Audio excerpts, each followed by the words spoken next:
কোন স্বামী হারাবেন? জগৎ স্বামী। মানে ঘুমিয়ে যাওয়া মানে মানুষটিকে বলা হয় অর্ধমৃত। কি বলা হয়?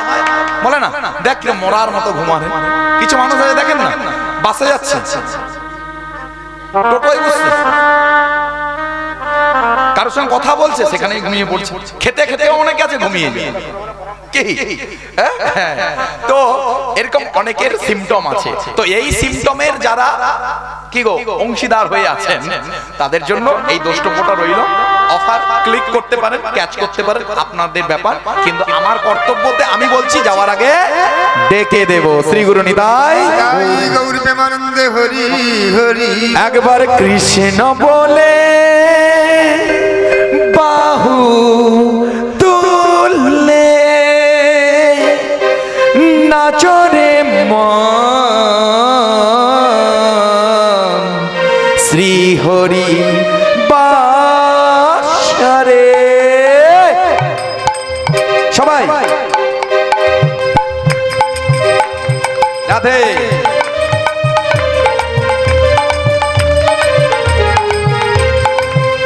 একবার কৃষ্ণ বলে বাহু তুলে হাত তুলুন, নাচরে মন হরি বাসরে। একবার কৃষ্ণ বলে বাহু তুলে নাচরে মন হরি বাসরে। একবার কৃষ্ণ বলে রাধে বাহু তুলে নাচরে মন হরি বাসরে। এ নামে আছে বড় শান্তি শান্তি, এ নামে নেই কোনো ক্লান্তি ক্লান্তি। এ নামে আছে বড় শান্তি শান্তি, এ নামে নেই কোনো প্রাণীতি প্রাণীতি। ও ও ও এ নামে আছে শুধু শান্তি শান্তি, এ নামে নেই কোনো ক্লান্তি ক্লান্তি। এ নামে আছে বড় শান্তি শান্তি, এ নামে নেই কোনো প্রাণীতি প্রাণীতি। তাই তাই একবার কৃষ্ণ বলে বাহু তুলে নাচরে মন হরি বাসরে। একবার কৃষ্ণ বলে সবাই বাহু তুলে নাচরে মন হরি বাসরে। একবার রাধা বলে বাহু তুলে নাচরে মন হরি বাসরে। একবার রাধা বলে সবাই বাহু তুলে নাচরে মন হরি বাসরে। একবার গৌর বলে বাহু তুলে নাচরে মন হরি বাসরে। একবার গৌর বলে রাধে বাহু তুলে নাচরে মন হরি বাসরে। এ নামে বাবা কথা বলে বলে, এ নামে শিলা ভাসে জলে জলে। এ নামে বাবা কথা বলে বলে, রাধে। এ নামে শিলা ভাসে জলে জলে। ও ও ও এ নামে বাবা কথা বলে বলে, এ নামে শিলা ভাসে জলে জলে। এ নামে বাবা কথা বলে বলে, সবাই। এ নামে শিলা ভাসে জলে জলে। তাই তাই একবার কৃষ্ণ বলে বাহু তুলে নাচরে মন হরি বাসরে। হরি বল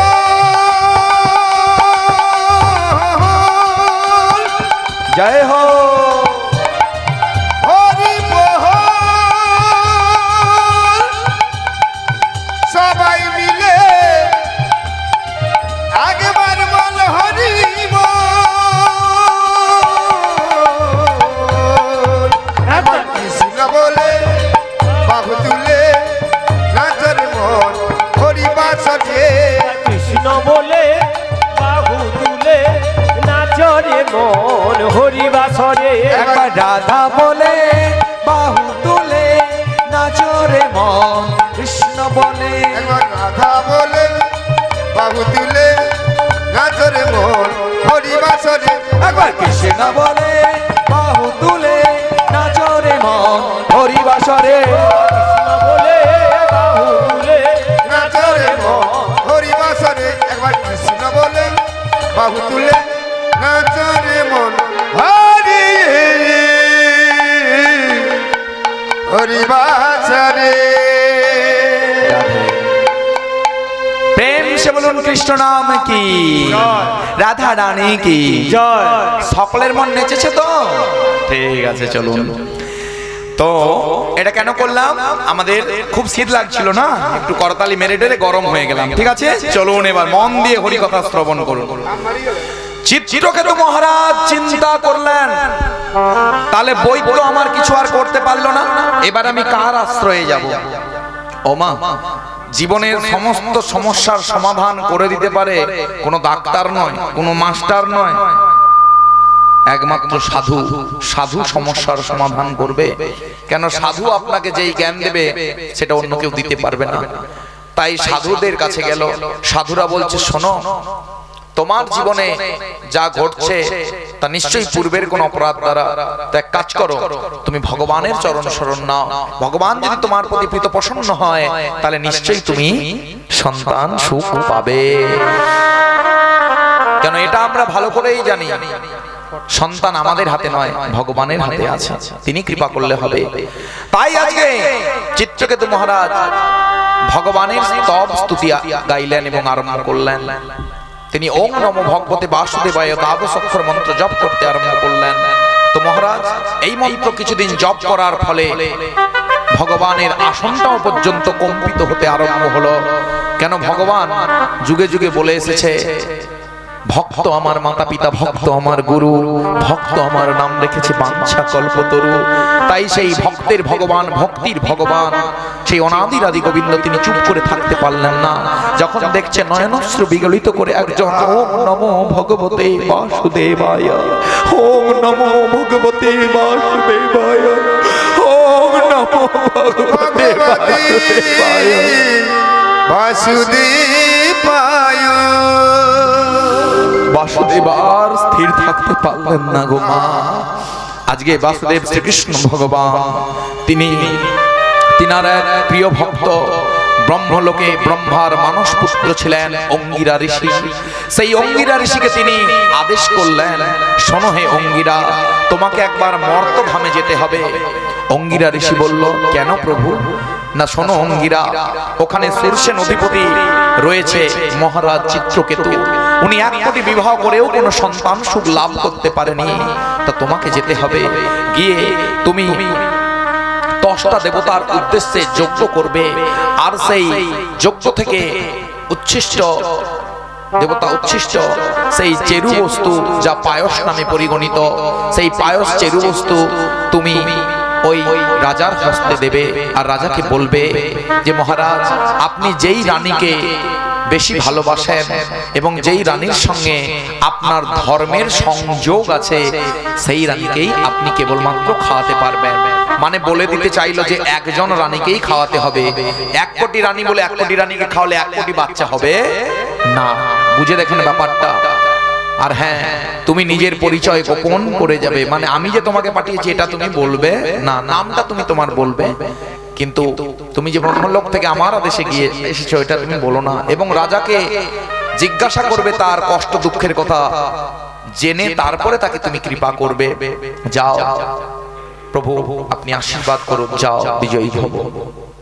এই বলে আজকে অঙ্গিরা ঋষি এলেন কোথায় গো মা? রাধে রাধে। সুরসেন দেশে এলেন। সুরসেন দেশে এসে তিনি ওই নগরীতে প্রবেশ করে সোজাসুজি চলে এলেন আজকে রাজপ্রাসাদে। কার রাজপ্রাসাদে? চিত্রকেতুর রাজপ্রাসাদে। রাজপ্রাসাদে সভাসদ ভর্তি সেই রাজপ্রাসাদ, রাজ সিংহাসনে বিরাজমান। কি সুন্দর মধুময় স্থিতি দেখুন, পরিবেশ কত মনোমুগ্ধকর। আজকে মহারাজ স্বর্ণ সিংহাসনে বিরাজমান। আজ মুখ্য দ্বারের সামনে, মানে দরজাটা যে মুখ্য দরজা, যেটা প্রধান গেট দরজা, সেই দরজার সামনে আজকে এক হাতে দণ্ড, এক হাতে কমণ্ডলু নিয়ে আজকে উপস্থিত হলেন মহামুনি অঙ্গিরা। বলে এ অঙ্গিরা ঋষি কি? অঙ্গিরা ঋষি এলেন, আর যেই মুখ্য দ্বারে তাকে দেখতে পেয়েছে, সঙ্গে সঙ্গে মহারাজ নিজের সিংহাসন থেকে উঠে দাঁড়ালেন। তত্ত্ব কি বলছে? আমাদের কর্তব্য কি? না, সাধুজনকে দেখলে যদি বসে থাকি উঠে দাঁড়াতে হবে, সশ্রদ্ধ প্রণাম নিবেদন করতে হবে। আপনি ঘরে আছেন, হঠাৎ করে কোনো বৈষ্ণব ঠাকুর এলো, আপনি বসে থাকবেন না, উঠে পড়বেন। এবং রাজা কি করলো, শুধু উঠে দাঁড়ায়নি, তিনি ডাকছে স্বাগতম স্বাগতম হে মহারিষয় সুস্বাগতম সুস্বাগতম স্বাগতম স্বাগতম সুস্বাগতম হে মহারিষয়, হে ঋষিবর সুস্বাগতম, আসুন আপনি। এই বলে নিজের সিংহাসন থেকে শুধু উঠে দাঁড়ালো না, সিংহাসন ছেড়ে দিল। মানে বলতে চাইছে হে মহারাজ আপনি এসে বিরাজ করুন। সঙ্গে সঙ্গে অঙ্গেরা এসে করজোড়া করে বলছে এ কি বলছেন মহারাজ, এটা যে রাজার সিংহাসন, মানে রাজা আপনি, আপনার এটা বসার যোগ্যতা, আমার নয়। বলে কে বলেছে এটা কেবল রাজার বসার যোগ্যতা? আর আমি আবার কোথাকার রাজা হলাম? আমি রাজা টাজা কেউ নয়, আমি এক প্রকার সেবক, সেবা কার্যে আমি যুক্ত আছি। আর যদি রাজা নয় মহারাজ বলতে হয়, সে তো তোমাদেরকে বলতে হবে। কেন? তোমরা যে কৃষ্ণ ভক্ত। বলি না আমরা, ওই মায়াপুর থেকে মহারাজ আসবে, বৃন্দাবন থেকে মহারাজ। মহারাজ কাকে বলে? যিনি রাজার রাজা মহারাজ। কেন? ভগবান যদি রাজা হয়, ভগবানের থেকে ভক্ত বড়, তাই ভক্তকে বলা হয় মহারাজ। যিনি মোহর উপরে বসাতে পেরেছে রাজ, কি গো, যিনি মোহকে বাদ দিয়ে, যিনি মোহকে বাদ দিয়ে ভক্তির রাজত্বকে জীবনে গ্রহণ করেছে, তিনি হলো মহারাজ। যিনি মোহকে ত্যাগ করে, যিনি মোহনের চরণকে আশ্রয় করে অভয় চরণ অরবিন্দে পতিত করেছে নিজের মনকে, তিনি হলো মহারাজ। যেমন আমাদের কে আছে বলুন? ভক্তি বেদান্ত শিল অভয় চরণ অরবিন্দ শিল প্রভুপাদ কি जय जगद्गुरु नित्यानंद प्रभु की जय। जय प्रेमानंद गोस्वामी जी महाराज की, श्री नरोत्तम दास ठाकुर जी महाराज की, भक्ति वेदांत श्री सरस्वती दास बाबा जी महाराज की जय। श्री प्रभुपाद की, श्री गुरु निताय गौर प्रेमानंदे हरि हरि बोल। এরা হলো মহারাজ, রাজার রাজা। তাই প্রভু আপনি বিরাজ করুন। দেখুন এই সিনটা, এই দৃশ্যটা, শুনুন এই কথার সারমর্ম এবং মাহাত্ম্যটাকে বুঝুন, চেষ্টা করুন বুঝবার। যে আপনি যত বড় পদা বিশিষ্ট হন না কেন, কোন বৈষ্ণব সাধু যদি আপনার বাড়িতে আসে, তার চরণ স্পর্শ করবেন, তাকে নিজের উত্তম আসনে বসাবেন। এটা হলো আতিথ্য, বৈষ্ণব সৎকার। আমরা কি করি? নিজেদের জন্য ভালো বিছানা, কি জামাই কুটুম আসবে, শালা সম্বন্ধী আসবে, তাদের জন্য গদি বিছানা, ও বৈষ্ণব গানের দল আসছে, আর একটা ছেঁড়া চট পেতে দে, আর ভাঙা মগ দে, খেতে গিয়ে যেন গোটা গা ভিজে যায়, আর ঠনায় মুড়ি দিলেও চলছে, অসুবিধা কিছু নেই। কেন? জামাই ষষ্ঠীতে আসনটা তোলা আছে, জামাই ষষ্ঠীতে ব্যবহার হবে। সাধু গুরু বৈষ্ণব এসেছে, ভালো আসন বের করতে হবে, সুন্দর বিছানা দিতে হবে, সেবা পরিপাটি থেকে আরম্ভ করে পদ চরণ সেবা, এগুলো কত ধৈর্য, কত সুন্দর মন শ্রদ্ধার স্নিগ্ধতা নিয়ে করা উচিত, সেটাও মানুষ করে না। আজকে দেখুন পরের কাজটা কি, তিনি আজকে চরণ ধৌত করার জন্য কি গো তৈরি হচ্ছে। আজকে রিসিভার বলছে কি ব্যাপার, বসতে দিয়েছেন সেটা পর্যন্ত ঠিক আছে, কিন্তু আপনি মহারাজ হয়ে আপনি আমার চরণ ধোয়াবেন? একটাই কথা বললো, শুনেছি গুরু মুখে সাধু চরণেই নাকি আচরণ। শিখতে চাস যদি ভক্তির আচরণ, ধর গিয়া তবে সাধু গুরু বৈষ্ণবের চরণ। শ্রী গুরু নিতাই কৃষ্ণ বৈষ্ণব পদে হরি বল, হরি বল। ভজনে মন রাধে রাধে মজা করে। তাই গুরু কৃষ্ণ বৈষ্ণব পদে যেন রতিমতি থাকে। কেন? বৈষ্ণবের চরণ সেবা না করে, ব্রাহ্মণের চরণ সেবা না করে আপনি কোনোদিন ভগবত ধর্ম পালন করতে পারবেন না। আর সেটাও শিক্ষা দিয়েছে স্বয়ং দাপর যুগে দ্বারকাধীশ, দ্বারকার রাজা ভগবান শ্রীকৃষ্ণ তার প্রিয় ভক্ত বলুন, বন্ধু বলুন, সেই সুদামার চরণ প্রক্ষালন করে তিনি জগৎকে দেখিয়ে দিয়েছে। বাড়িতে আসা সাধুর বস্ত্র দেখো না, তার রূপ দেখো না, কি গো, তার যোগ্যতা দেখো না, তার কুলের বিচার করতে যেও না, তার পদের বিশিষ্ট কিনা সেই বিচারও তুমি রেখো না। তুমি কি বল দেখবে তার মুখে হরিনাম আছে কিনা। যদি তার মুখে হরিনাম থাকে, তাকে বৈষ্ণব জ্ঞান করে তুমি তার চরণকে সেবা করবে। আর এই জ্ঞানে যদি এই ভারতীয় সনাতন কি ধর্মে যারা বিশ্বাসী, যারা ভারতীয় সনাতন ধর্মকে যারা মেনেছেন মন থেকে, এই কর্ম এই কার্যটি যদি করে থাকে, সে নিশ্চিত রূপে ভক্ত হতে পারবে। তাই প্রতিটি জনমানবকে বলবো, সাধুচরণে বিশ্বাস ভরসা রেখে সাধুচরণ সেবা করুন। দেখবেন জীবনের সমস্ত প্রকার অপূর্ণতা আপনার পূর্ণতায় রূপায়িত হবে। তাই কোনো মনের মধ্যে দ্বিধা সংশয় রাখবেন না। প্রভু আমি চরণ সেবা করব। কেন, তোমার কি কোনো স্ত্রী নেই? ও মা, স্ত্রী কি নেই? বলে আছে। মানে কতজন? 1 কোটি স্ত্রী, এই জন্যই ডাকেনি রাজা, রিক্স হয়ে যাবে বলে ডাকেনি। কেন? যদি বলে কোথায় গো সাধু এসেছে, ঘটিয়ার মানে ওই বালতিয়ার জগটা নিয়ে এসো, সাধুর চরণ ধোয়াতে হবে, আর এই ওগো হ্যাগো করে যদি ডাকে, সবাই যদি কি গো বালতিয়ার জগ নিয়ে এসে যায়, রাজার তো অভাব নেই, রাজ্যে তাহলে বন্যা হয়ে যায়। এই ভয়ে মনে হয় ডাকেনি, তা নয়। রাজা জ্ঞান করেছে। কি জ্ঞান করেছে? তত্ত্ব কি বলছে? সেবা ধর্ম নিজেও কর্ম। সেবা কোনোদিন কাউকে চাপিয়ে দেওয়ার নয়। আপনি খেলে যেমন আপনার পেট ভর্তি হবে, বাড়িতে আসা সাধুর চরণ ছুঁইলে স্পর্শ করলে আপনি কৃপা পাবেন। পারলে তার চরণ সেবা করলে, ধৌত করলে আপনি কৃপা পাবেন। কিন্তু অনেক ঘরে দেখি সেটার মধ্যেও কাজের লোক। কোথায় গেলি রে কাকলির মা, চলে আয় ঘটি বালতি নিয়ে। কেন? আপনার হাতে কি হয়েছে? চড়কা পড়েছে? আপনার হাত তো ভালো আছে, সেই হাতটা নিয়ে এসে আপনি সেবা করুন না। কেন বলুন তো? যখন খুব টাকা হয়ে যায়, স্বামী খুব রোজগার করে, সেই স্ত্রীদের দেখবেন আবার মাটিতে পা পড়ে না। তারা সবকিছু কাজের লোক দিয়ে করায়। কি গো, সবকিছু কাজের লোক দিয়ে করায়। কিন্তু ভগবানের সেবা, সাধুর সেবাটাকে কাজের লোক দিয়ে নয় গো।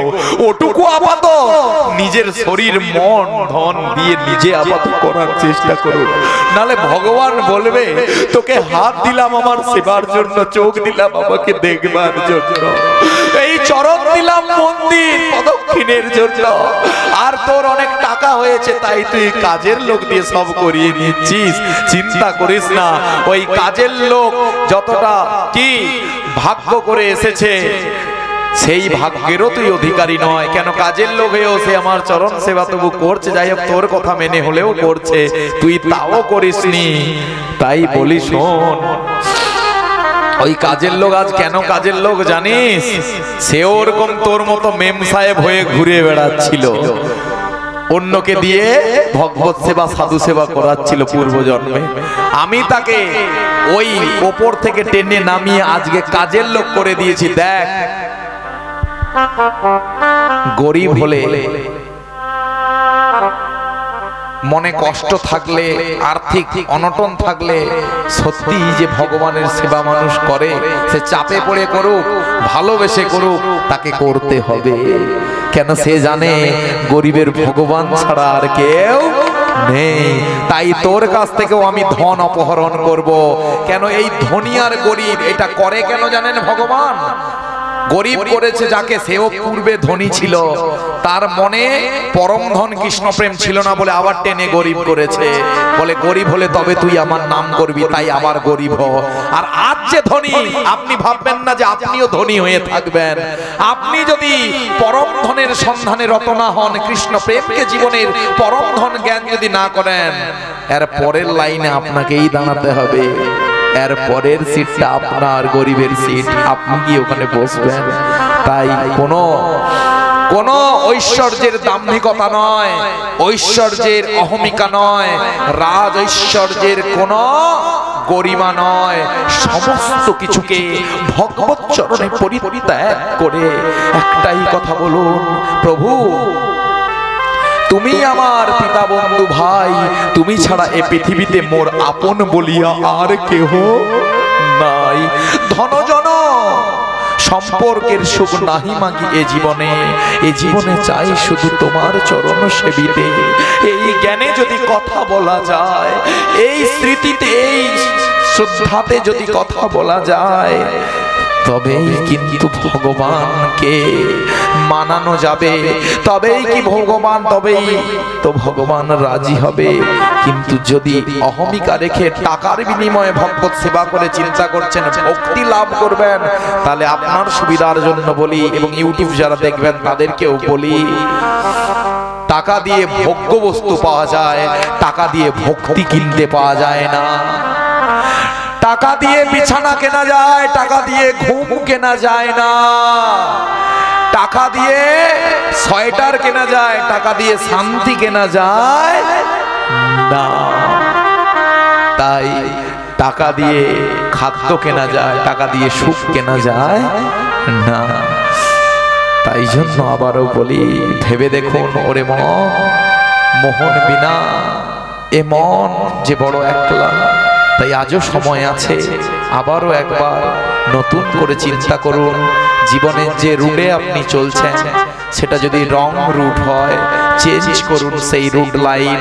প্লিজ প্লিজ প্লিজ প্রত্যেক অল অডিয়েন্স, অল এভরিবডি, প্রত্যেককেই বলবো শ্রোতা ভক্ত মণ্ডলী, আপনারা ভগবানকে ভালোবাসুন।